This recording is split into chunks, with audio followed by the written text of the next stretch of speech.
Hello, everyone. Welcome to Writing Quest. My name is Brenden Pugh, and today we've got Trey McIntosh with us. We've met on through YouTube, and then you're also in the Discord, so we've been talking a little bit there.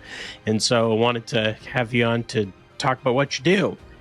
So, what are you up to, and why don't you give us maybe some of your background and some stuff, what you do?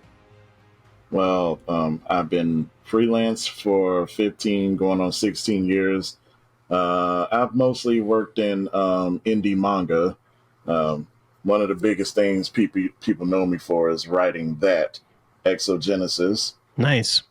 And what I'm doing now, I'm going for my MFA in writing so that I can teach writing and work on my own personal stuff. Nice.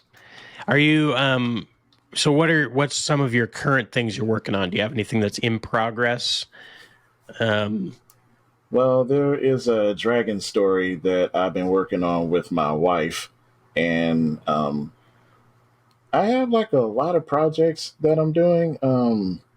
There's an adventure story called Azure Epic that I'm doing, an urban fantasy, basically a people of color urban fantasy called Arcana Craft, where it revolves around these twin sister witches going to a magical college that's in America because they're French.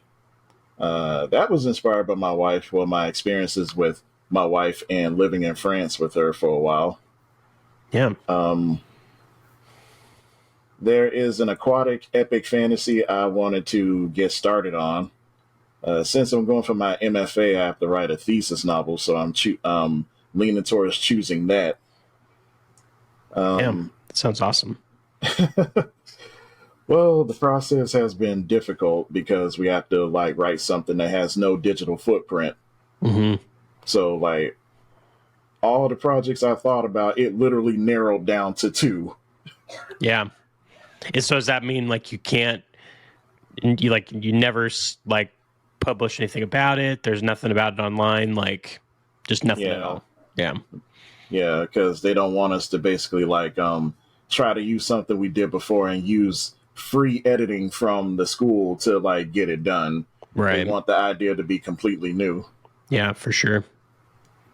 Yeah. Well, that sounds cool. What are your so I want to get into maybe a little bit of your writing process. What do you kind of do for like when you start a new project? Is it different every time? Do you have kind of a tried and true method? Do you Um, well, I start putting down ideas mainly, like what I want to achieve, what direction I want to go with it, and then I start looking at references, going like, they did this, I want to go this direction with it. Like what I've been working on now, which is a gothic fantasy called Hollow Fable. Um, when I did that, originally the idea started off as this witch girl named Pumpkin because I wanted to do a Halloween themed fantasy. It went from cozy mystery fantasy to dark iteration to something that's a bit more recognizable, like Lord of the Rings, and then back to dark but more mature, more adult. mm-hmm. Like when I rethought Pumpkin in my head, I said, "Who is she really?" And I said, "Traumatized protagonist, a girl that doesn't really know herself, a girl that's obsessed with the luck of the draw." So that made me think she's a gambler, and that made me study gambling and study games. And she's obsessed with games. And then the references went from trying to do something like Lord of the Rings to trying to do something like Harry Potter meets Yu-Gi-Oh. Mm-hmm.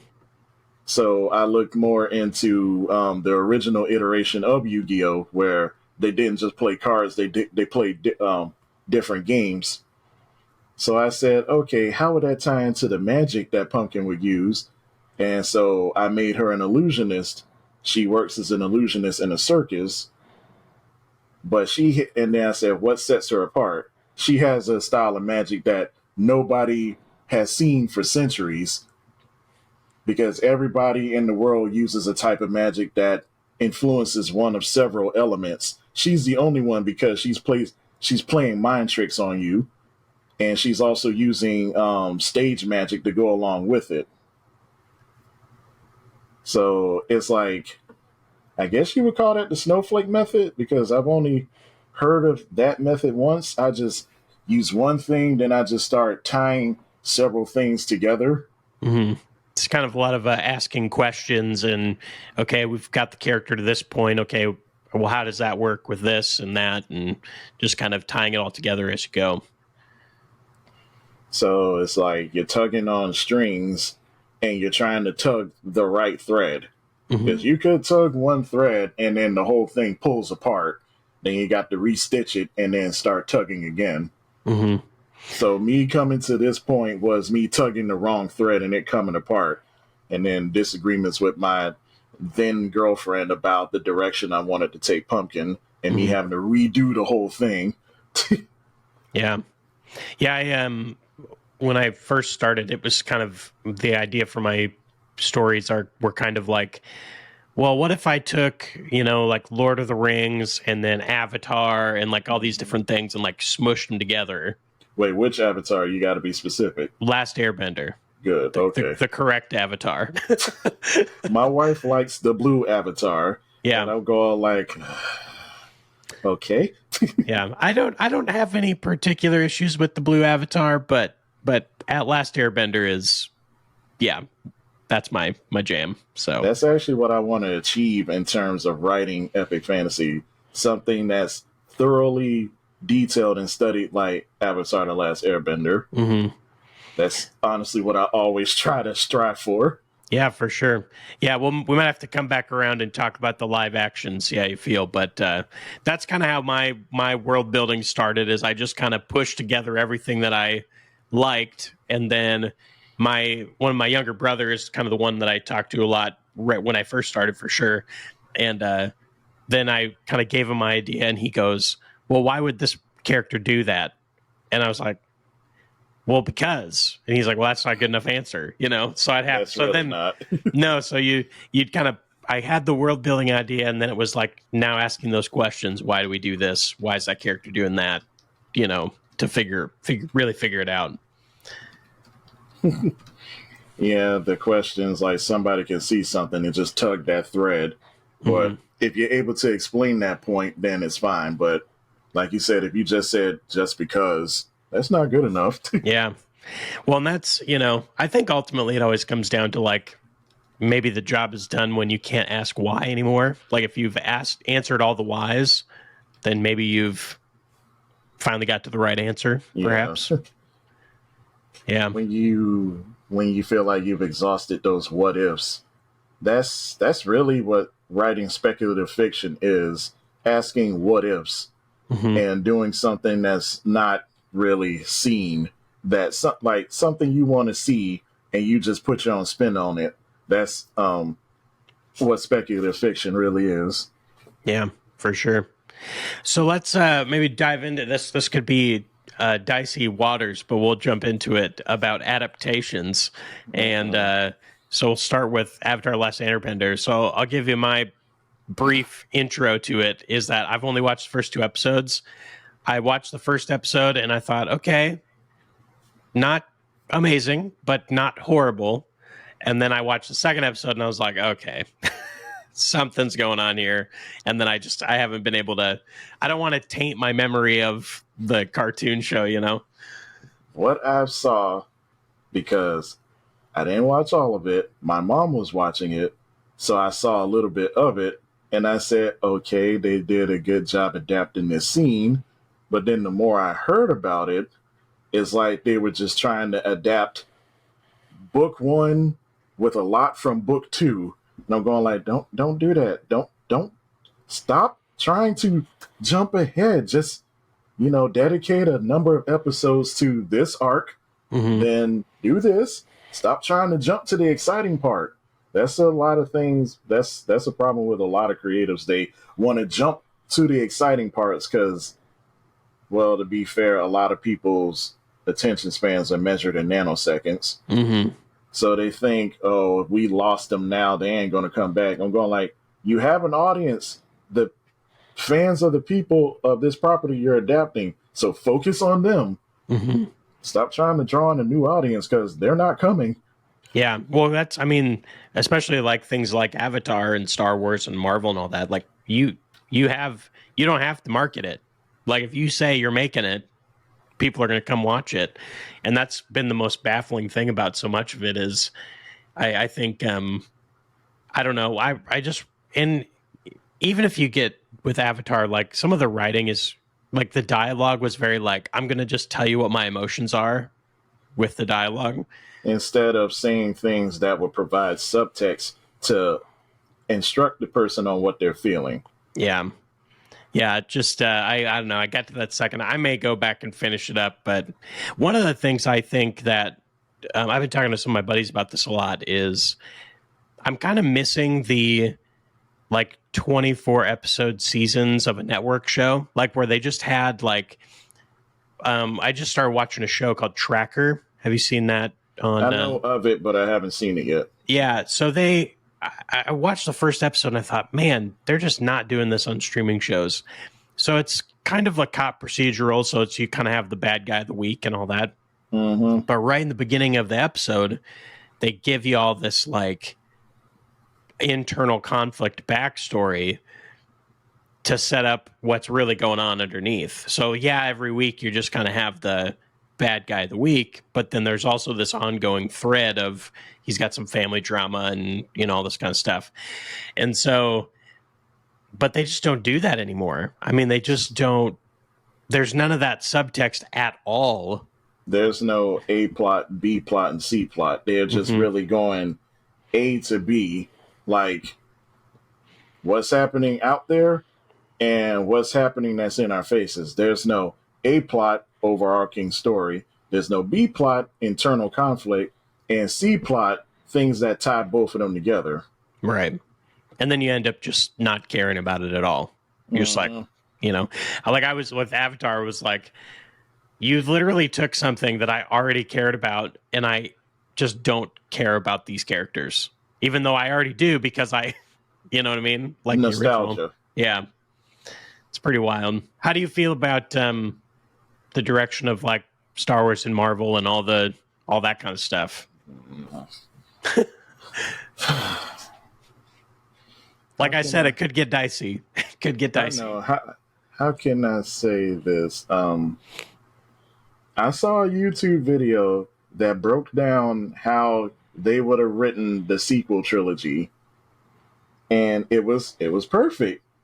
My wife, who has never seen the sequel trilogy, wanted to see that because I haven't shown her the sequel trilogy. I've shown her the original trilogy and she loved it. She just how that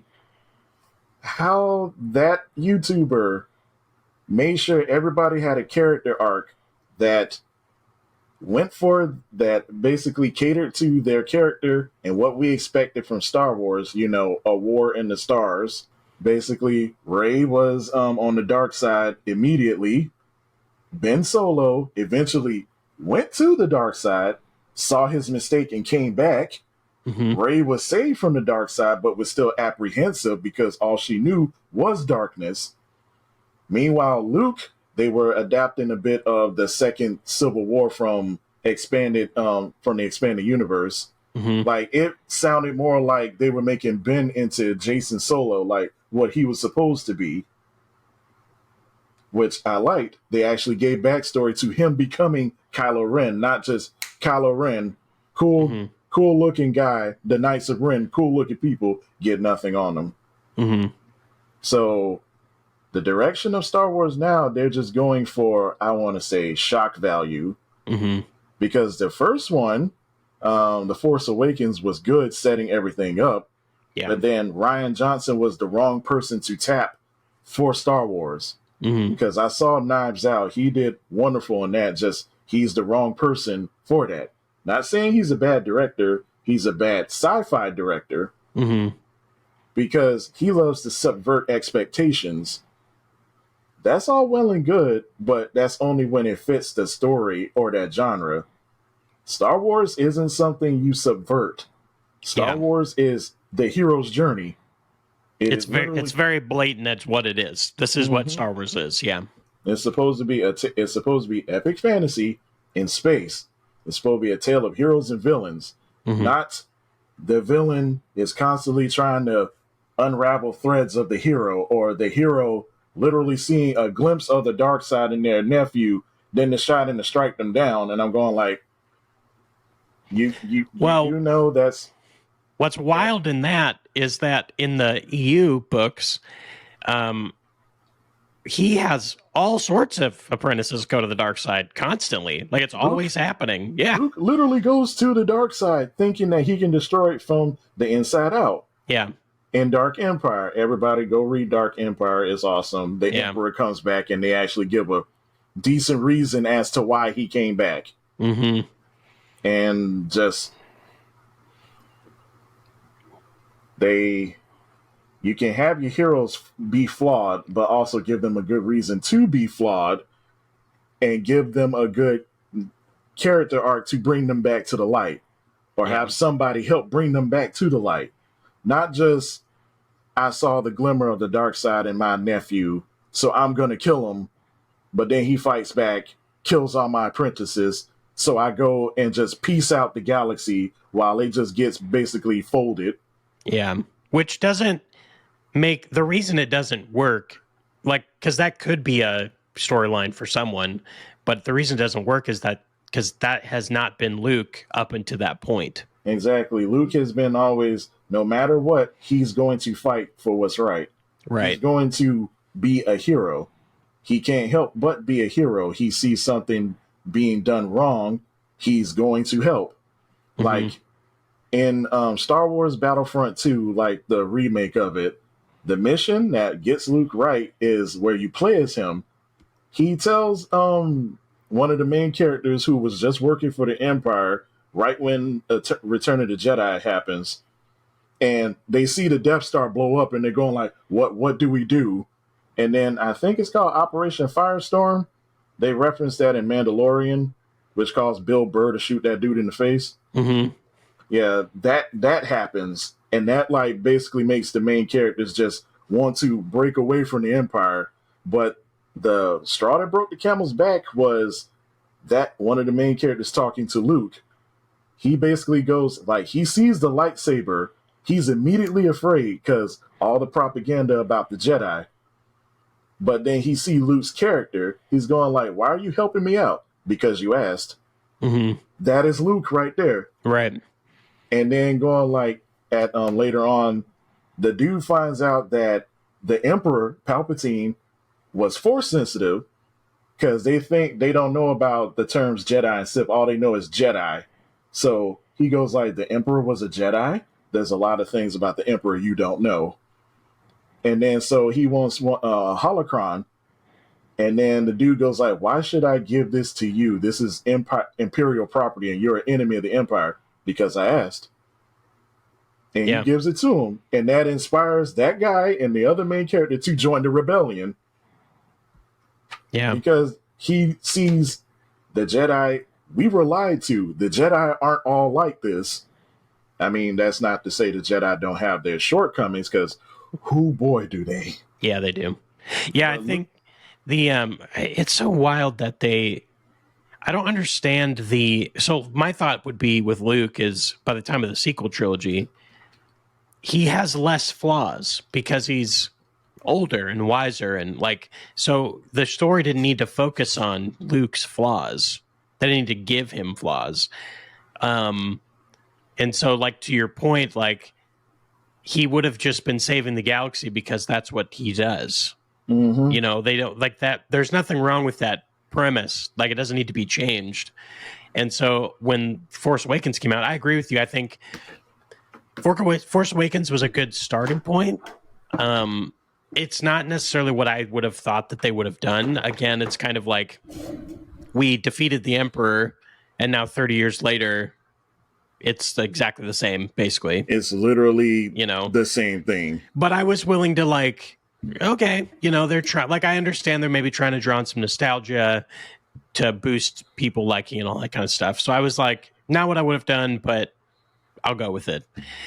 And then when Last Jedi came out, I hilariously, originally when I first saw it, I liked it, and I will admit that. But then the more I thought about it, the more I watched it again, and I was like, this doesn't make any sense. Like, why? Again, like, why would Luke do this? You know, like he throws the lightsaber over his shoulder, and you're like, Yeah, that's that was not a Disney trying to get a laugh, yeah. trying to make bathos out of what was supposed to be pathos. Mm-hmm. And everything that Luke did, not training Rey effectively, and then just basically dropping the ball on being a teacher. That was Ryan Johnson trying to subvert expectations. Like, the great Luke Skywalker isn't this hero that we heard about. He's human. And I'm Mm-hmm. going like, you're missing the point of why we look at stories. We look for people that are greater than us, so we are inspired to do great things. By you Absolutely. just saying that these people who accomplish something great are human, that just basically says the world sucks and there's nothing you can do about it. Then there's no point in us watching any of your stuff because it's just the world sucks. Yeah, That's me. I've been thinking about that a lot with current media is very like, especially in the Game of Thrones era, we got into this like hyper realistic, hyper, nobody's really a good guy, nobody's really a bad guy, everyone just kind of sucks, essentially. Mm-hmm. And again, like part of the reason like I love Lord of the Rings is because characters like Aragorn, again, give you an ideal to strive for. Like I don't want all of the entertainment that I consume to remind me of my real life. Exactly. I'm watching it to, learn how to defeat evil, to aspire to be something better. And right now it's just kind of like it just reminds you of normal life, and normal life sucks. That kind of idea. It's just really wild. It just reminds me of the epic rap battle between George R. R. Martin and Tolkien, where he basically gives him an armor piercing line. He said, "We all know the world is full of chance and anarchy, so it's not unusual to see characters die randomly. But here's the thing, the genre is called fantasy. It's meant to be unrealistic, you myopic manatee." Mm-hmm. And I'm going like, yeah, George R. R. Martin goes for shock value.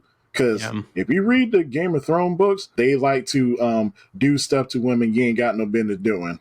Yeah. Yeah. I've not ever. So my wife and I watched the first season of Game of Thrones way when it first came out.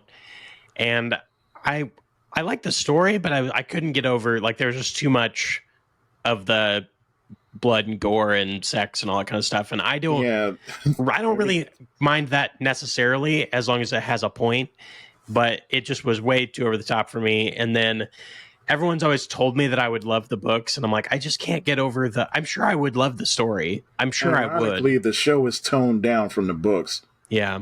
Mm-hmm. I'm going like, this is way too much in fantasy. Dang, I Yeah. don't want to.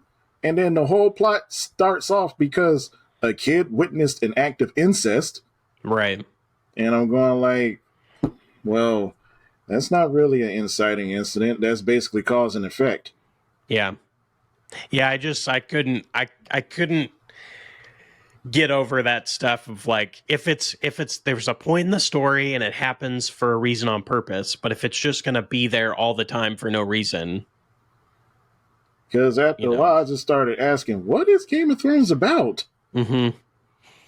Like, it's just like they're going from one jacked up situation to the next.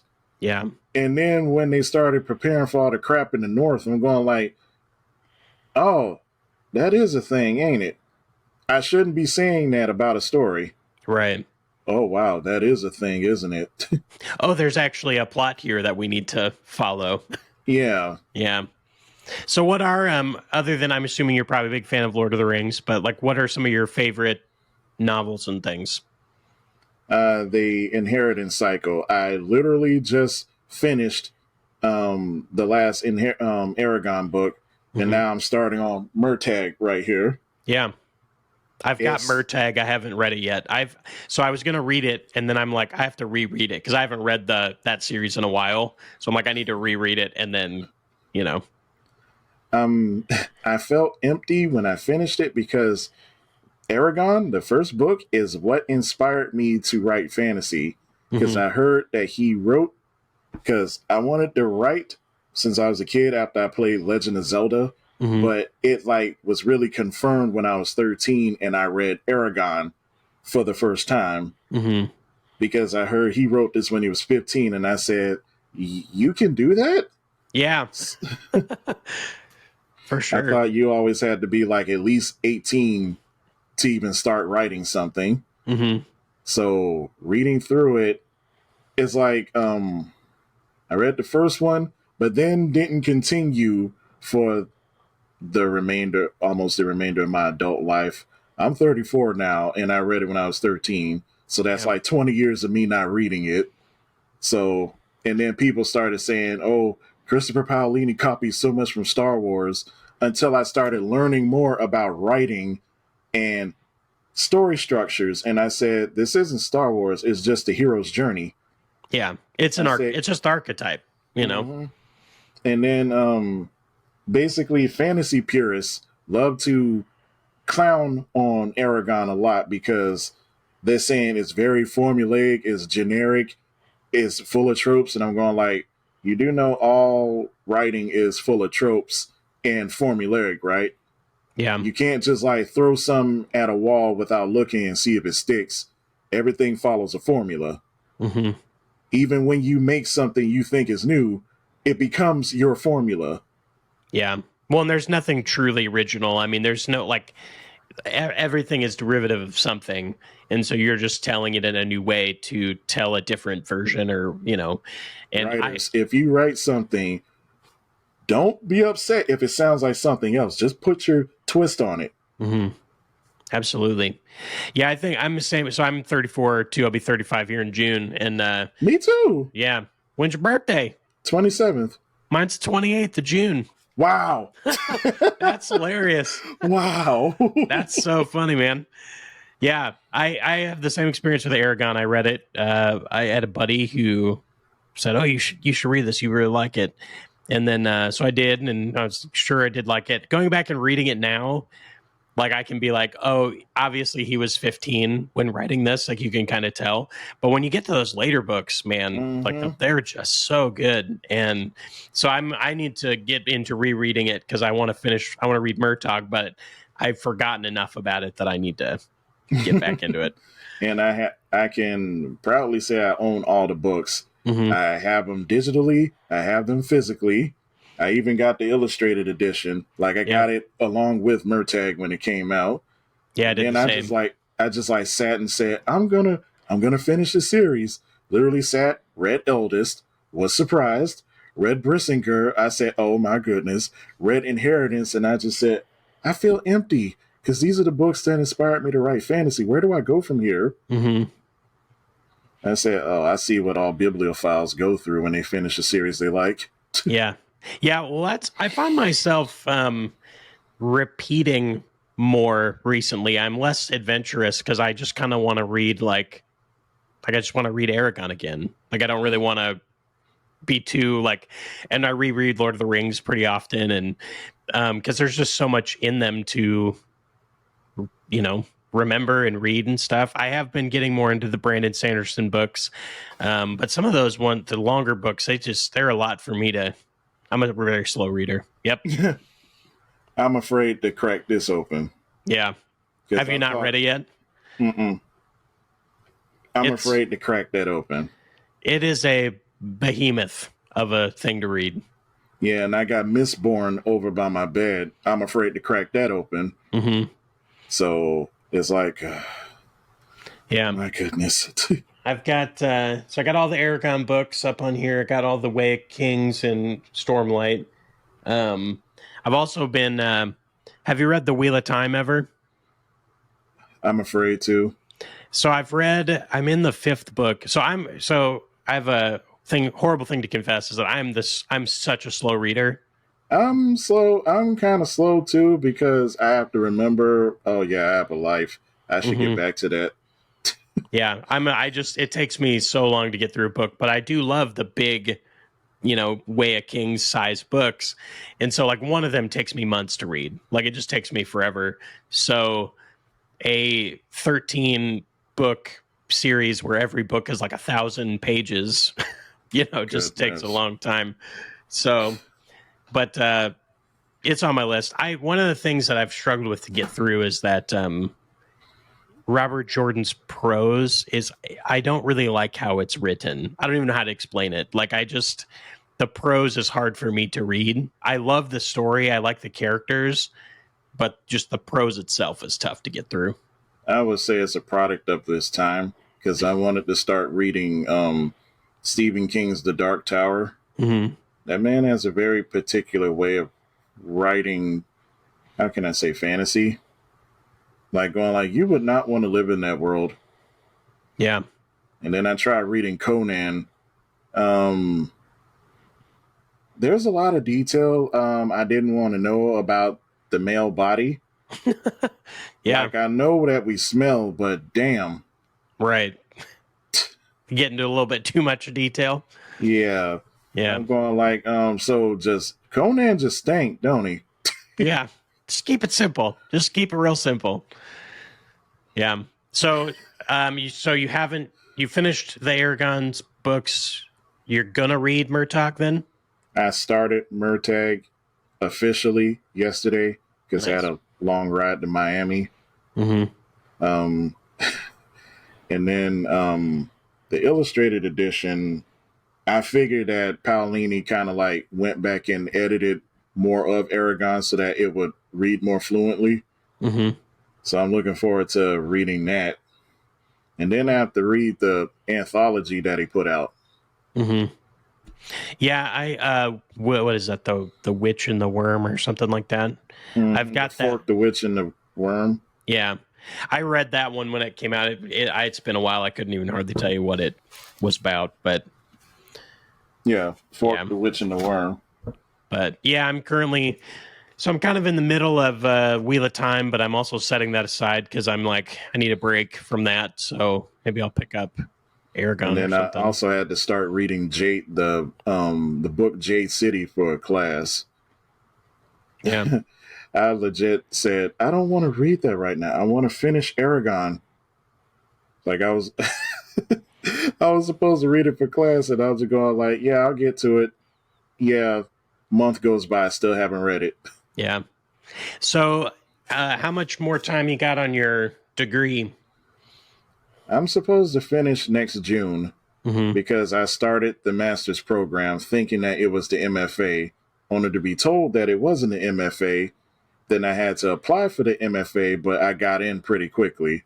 Mm-hmm. So now I'm just, dealing with how some instructors like grading their stuff. Because that's one thing I'm not fond of with some teachers. They tend to think that what I say goes instead of, connecting to each student and understanding things. Yeah. So some purists, they tend to go by that, and some who are more flexible are the favorites. Yeah. Is your undergraduate connected to writing at all, or is it? Yeah. BFA and creative writing. Nice. What would you say for if anyone looking to do that? What would you recommend? Have you enjoyed the process? Like what? Really, the MFA is so that I can get a certificate to teach writing. That's really all it is. Because when you go to teach writing, they're going to look to see if you have an MFA. But if you want to pursue a degree to learn how to write, don't do that. Mm-hmm. How I like to teach writing, I say, get a book that you like, copy the writing style, then make it work for you. Don't just like learn their style. Like say, how can I improve? Copying it down by hand is getting you used to the muscle memory of writing long form. Mm-hmm. And then you start saying, how can I make this work for myself? How can I make this work in the long run so I don't have to keep going back to reference my notes? Because it's supposed to become habitual. It's supposed to make you think. And then it's supposed to challenge you. Because, yeah, you're going to learn new words. If you see a word you don't understand, just go look it up and write it down. Mm-hmm. Don't just read it, write it down. You learn things better by writing it down. For physically. Sure. Mm-hmm. physically. Don't type it. Yeah. You learn a lot faster when you write it down. Yeah, I've been doing a lot more handwriting. I did put that in some of my videos where I'm handwriting sections of my novel and stuff because I don't know. I like it. It feels more connected to what you're doing. You know, I feel like if I'm on a computer, I can type more words, but I don't necessarily always remember everything that I did. And so if I write it, I'm writing it slower, but I just feel more connected to it. I have a book called Spellbinding Sentences. Oh, I have that book. Yeah. I have it. And she talks about that in this, about like collecting words and writing them down in a notebook, and like that's how you learn new ones. Is I agree. I'm trying to find something right here to show as an example because I wanted to outline a fantasy concept I had, so I just literally started writing it all by hand, leaving notes for myself. I remember more of this plot by doing this than I have anything I typed. Yeah, when I finished the first draft of one of my early things that I worked on, I got to the end of it, and then when I was rereading it, like the end, like none of it lines up at all. Like the ending is totally different and none of it connects. Whereas by handwriting, I'm like it's staying connected easier. Yeah, it does. Because your brain is going to start correcting things on the fly. This is to get the framework down, but your brain, once it learns what you want to achieve and what you can achieve, it'll start doing the work for you. So, if anything, this is challenging your brain to act. Yeah. Because honestly, typing should be the last thing you do when you write. Unless you're just like completely adverse to handwriting. And if you can remember things by typing rather than writing legibly, then more power to you. We're just saying what works for us. Yeah, for sure. So if you go, so you've written comics and you've written novels and you've written, so what are some differences between the two? Is there any major things you'd recommend or that you've noticed? Writing comics as opposed to writing manga, they're both serialized storytelling. Manga is more, they go off of this 4 point story structure, Kishinto Ketsu, which is like them saying what points of the story you're hitting at. So so manga is a bit more to the point. Whereas comics, they go for the long haul. So they're exploring almost everything and they take a lot more time with their storytelling. Yeah. So what I did, I was writing manga. I got to the point with the storytelling. I didn't like have so much time. I mean, a lot of space to really go into detail in the beginning. So I had to give stuff they needed in the beginning, get right into the plot, then go to the inciting incident. Then I had to basically continue that for about roughly 10 more chapters because we only did one volume. So manga writing is a bit more to the point, but everybody sees manga writing as big spectacle because all they see is what they see in anime. Right. Like I've asked so many people, what's the true story about Naruto? They just say Naruto becoming Hokage. I said, nope. It is a story about child soldiers and the horror of politics. Yeah. But you can miss all that with the big stuff. Yeah, all they see is the fighting when they fail to forget that the fourth great ninja war in Naruto was literally because they wanted to protect one person. Everybody came together to protect one person. Not just them trying to fight the bad guys. Anybody could have did that. Everybody came together saying, this guy has done everything he could to save us. We need to save him. Yeah. Yeah. Very cool. Well, hey, man, it's been about 40 minutes, so maybe we ought to wrap it up. If that's all right. All So right. where can we find you? Where can we follow you at? You can follow me on Instagram. Some call me Trey. Facebook, Trey McIntosh, and YouTube, which is Trey Station 64. Cool. I'm going to start trying to update my YouTube more. Yeah, man, YouTube is a slug. It takes persistence, that's for sure. That it does. Yeah. Well, it was awesome to talk to you, and we can definitely do this again for sure, especially now that we basically share a birthday. So that's pretty awesome. I was surprised to hear that. Yeah. So, well, thanks everyone for watching this episode, and we'll see you next time on Writing Quest.